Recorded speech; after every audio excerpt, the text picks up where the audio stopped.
ya bei ya mafuta, lakini sisi tunaongea juu ya mafuta ambayo tayari iko hapa.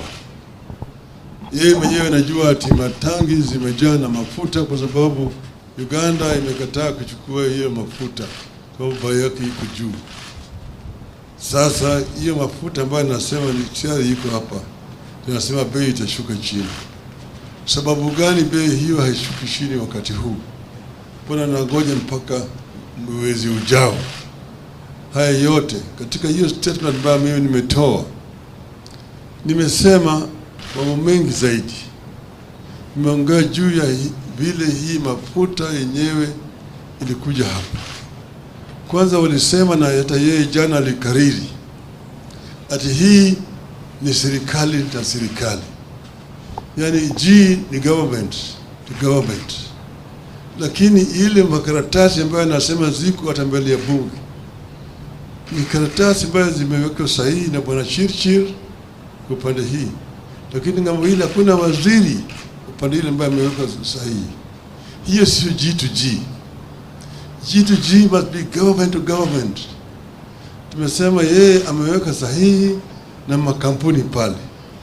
Tumesema kama ingekuwa sawa, tuko na kampuni vile vile hapa Kenya ya serikali inaitwa National Oil Corporation, ambayo ilingeweka sahihi na hiyo kampuni ya Saudi Arabia na hizo kampuni nyingine ya Emirates, sio waziri wa serikali ya Kenya. Kwanza hiyo yanasema ni ukweli, yale ambayo nasema hiyo ni uongo, sio kweli. Hiyo ni uongo, sio kweli. Kwa nini wamewacha kampuni ya serikali hapa, alafu wanakwenda kuchukua makampuni zingine ya binafsi kama Oryx, kama Galana, kama Gulf?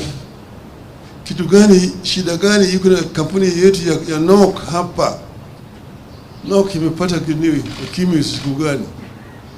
Ile ikaweka sahihi. Ndio kwa sababu hawa jamaa wenyewe walienda ngambo ile na wanapata rushwa kupitia hiyo makampuni ambayo ameweka hapa.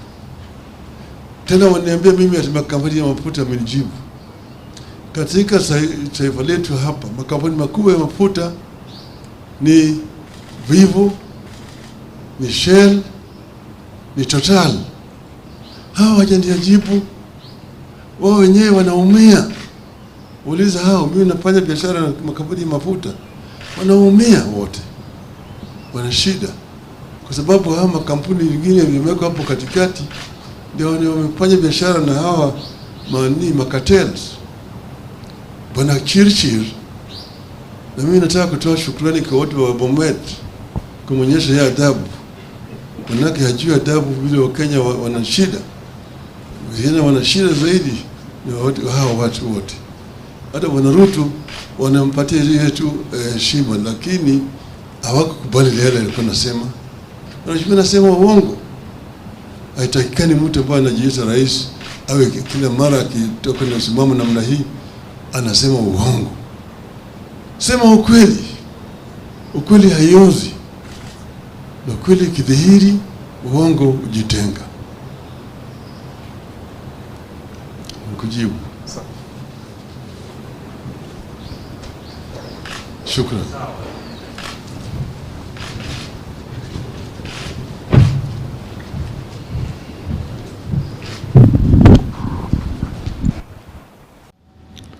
Last Thursday, I addressed the country on the deal that His Excellency William Ruto presented to last April, which he said would ease the economic suffering of Kenyans. In my address, I raised very specific concerns and made very specific demands, all directed at the executive, at the branch of government that initiated and announced this deal, complete with what it was expected to achieve. To my shock and dismay, these past few days, the issues I directed at the executive have been taken over and responded to by the legislature, and more shockingly, by some oil companies. We always knew that the legislative arm of the government has been captured by the executive and can no longer perform its oversight role. The response by the leader of majority, therefore, did not come as a complete surprise. It confirmed what you already know.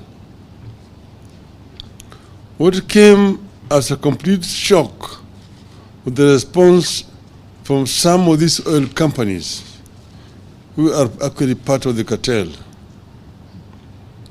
Apparently, you have reached a situation where oil marketing companies, all with shady histories, feel confident and compelled to answer Kenyans when Kenyans seek answers from their government. This is the clearest indication of state capture and complete takeover by cartels.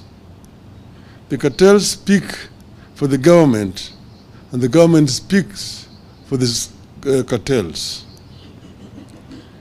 Kenyans noticed that when one Anjeri laid claim to the 17 billion shillings worth of diesel then in the seas, it was two cabinet secretaries who came out to state that the oil belonged to Galana Energies. Galana has hired the government. Over this same weekend, however, Busia Senator Honorable OMTATA tabled evidence of the government withdrawing 42,965,290,402 shillings from the consolidated fund without the authority of Parliament and spending it on what it called subsidies to private financial enterprises. The senator tabled evidence that in June 2023, at the closure of the financial year 2022-2023, the National Treasury withdrew 17,222,718,630 shillings to subsidize private financial enterprises. He was able to establish a link between the Kenya shilling 17 billion, which was unconstitutionally withdrawn from the consolidated fund in June 2023 to subsidize unnamed private financial enterprises, and the 17 billion shillings contested oil shipment between Mrs. Njeri and the two cabinet secretaries. I concur with Senator's suspicion that Njeri is the private financial enterprises funded by the Kenya shillings 17 billion illegally from the consolidated fund and received by the Ministry of Petroleum and Mining. The CS for Energy and Petroleum, Mr. Chirchir, and National Treasury, CES, Njuguna Ndungu, have certainly committed criminal offenses, abused office, and gone against the Constitution.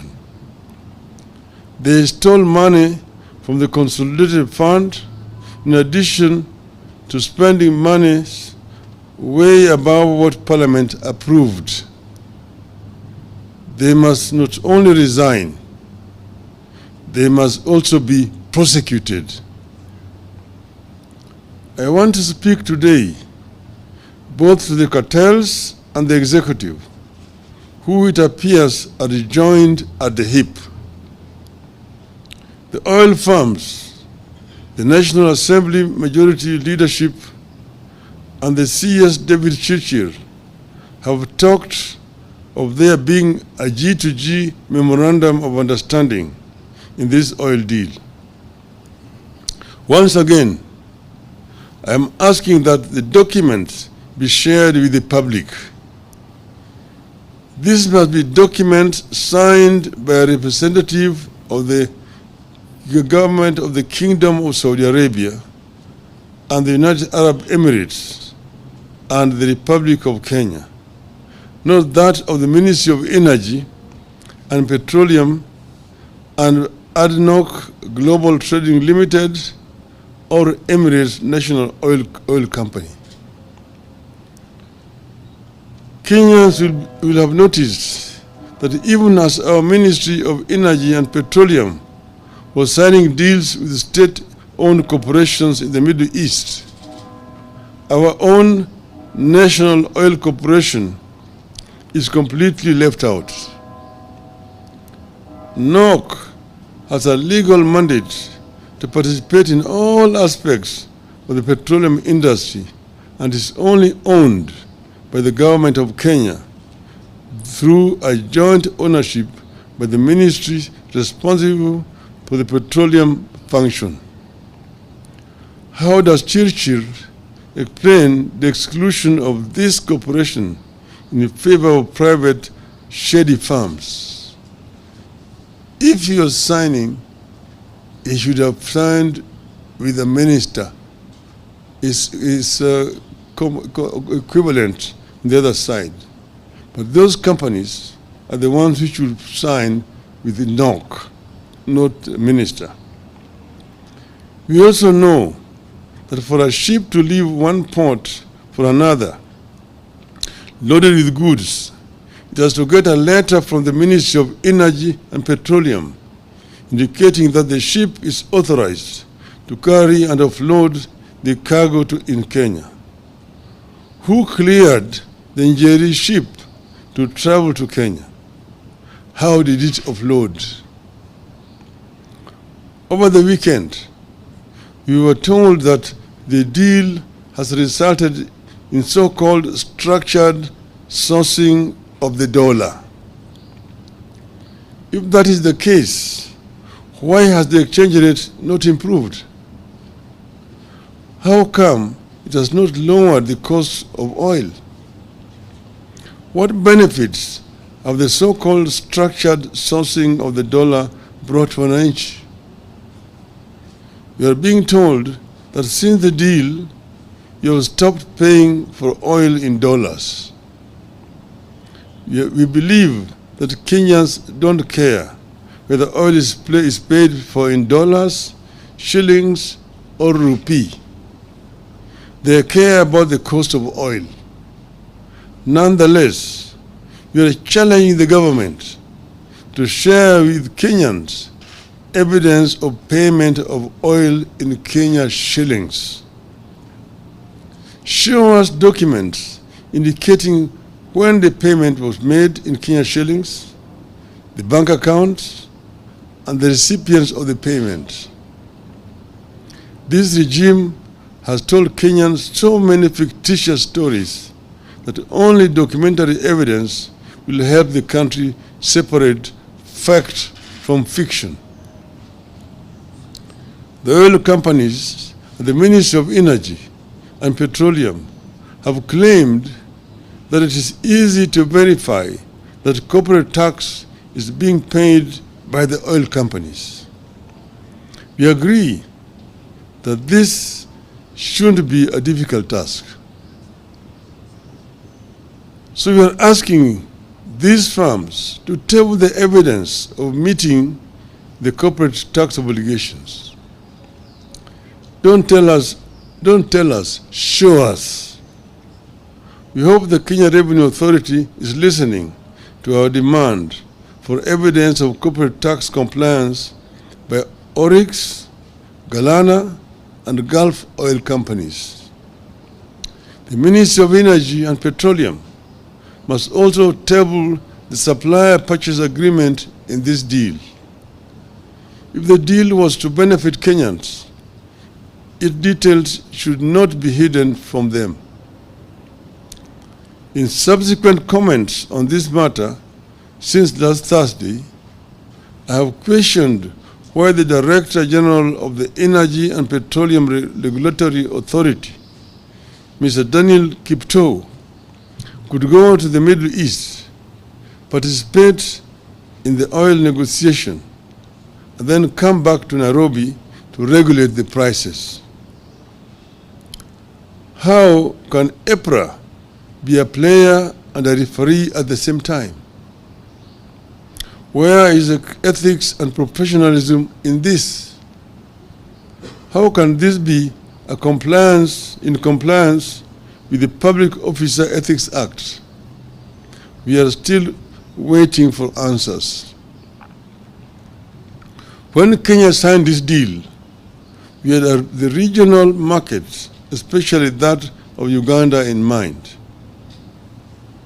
The Gulf nations of Saudi Arabia and the United Arab Emirates were definitely aware that we import for the region. This in itself makes it impossible that we could have had a G2G. Whatever the case, we want to know what happens to the oil we intended for Uganda and onward markets. Are we going to be stuck with and forced to buy it at the old high prices while costs are falling elsewhere? Is that the reason Tanzania's has gone down while ours stay unchanged? Are we stuck with old prices because the negotiators already locked the prices and the oil is coming in the quantities that was agreed on in March? So many things still do not make sense, despite the massive space bought by the oil companies to explain themselves and the effort of the government to fool and confuse Kenyans. In light of this development, I am today calling on some 3 specific institutions that are paid by the Kenyan taxpayer to exercise their mandate and get to the bottom of this saga as follows. First, the Energy and Petroleum Regulatory Authority. This institution, under the chairmanship of a distinguished scholar, Honorable Justice Professor Jackton B. Ojwang, has the primary duty to protect the people of Kenya from predatory practices. Indeed, it is given protection in the course of his work through a legally mandated independence. Section 9(3) of the Energy Act says, except as otherwise provided in this Act, the authority shall be independent in the performance of its functions, exercise of its powers, and shall not be subjected to the direction or control of any person or authority. Under the Ruto regime, EPRA has been reduced to being a price fixer and to enable predators in the government to exploit Kenyans by overcharging them for petroleum products. Section 10 of the Energy Act gives the authority the duty, among others, to monitor in consultation with the competition authority conditions of contractors' operations and their trade practices, investigate complaints or disputes arising from the petroleum operations, ensure enforcement and compliance with the national values and principles, protect consumer, investor, and other stakeholder interests. The challenge is now on its chairman to rise up to the true mandate of the authority and investigate the following. 1. Violation of consumer rights under the Bill of Rights in the G2G arrangement. 2. Transparency of fuel contracts signed by all parties in the alleged G2G arrangement. 3. Criminal collusion through price fixing and other corrupt trade practices in the G2G arrangement. 4. The controversy surrounding the dispute between Galana Energies Limited and Anjeri Njoroge. The second institution we are challenging is the Office of the Auditor General. Since her appointment, the Auditor General, CPA Nancy Gathungu, has displayed courage in her approach to duty. They are calling upon her to execute her mandate in this matter and investigate the following. 1. The procurement processes engaged in by the Ministry of Energy and Petroleum in recruitment of suppliers and their local agencies. 2. The criteria applied by the G2G arrangement in arriving at the prices at which Kenya is to buy fuel. 3. The criteria applied by the Energy and Petroleum Regulatory Authority in arriving at the prices the Kenya consumer shall buy petroleum products. 4. The criteria applied in the G2G arrangement in arriving at the demurrage and other levies and charges. The third institution which we are calling out is the Ethics and Anti-Corruption Commission. Just a minute. We take note that Chairman Bishop David Oginde and the Ethics and Anti-Corruption Commission have been silent over the goings on in the petroleum sector. Allegations of corruption, collusion, and conflict of interest have been made, but no investigations have begun. The challenges on the chairman to start working on the matters raised and to investigate the following. 1. Conflict of interest by government officials in the alleged G2G arrangement. 2. Bribery and commissions and kickbacks from revenues raised by the G2G arrangement. 3.